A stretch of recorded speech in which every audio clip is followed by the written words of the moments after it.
Panukalang Education Pathways Act o K-10+2, pasado na sa House Committee on Basic Education and Culture.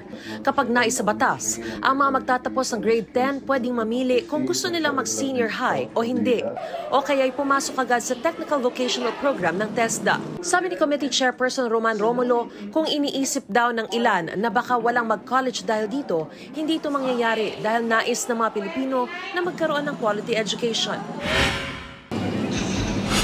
Kaso ng influenza-like illness, tumaas. Sa tala ng Department of Health, mahigit 150,000 ang kaso nito hanggang October 13. Mas mataas ito na 45% kumpara sa parehong panahon noong 2022. Karaniwan daw itong tumataas kapag malamig o nagbabago ang temperatura.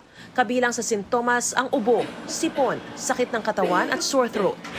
Mga minamahal kong kababayan, Vice President at Education Secretary Sara Duterte nauunawaan daw ang pagkadismaya ng publiko sa usapin ng confidential funds. Sa kanyang Facebook post, sinabi niya na mas matinding pagsubok ang banta sa ekonomiya ng giyera sa pagitan ng Israel at Hamas at ng Ukraine at Russia kumpara sa hamon ng pamumulitika.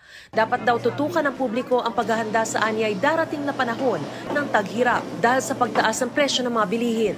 Hindi rin daw ito ang panahon para manira at mamulitika dahil malayo pa raw ang susunod na eleksyon. Mariz Umali nagbabalita para sa GMA Integrated News.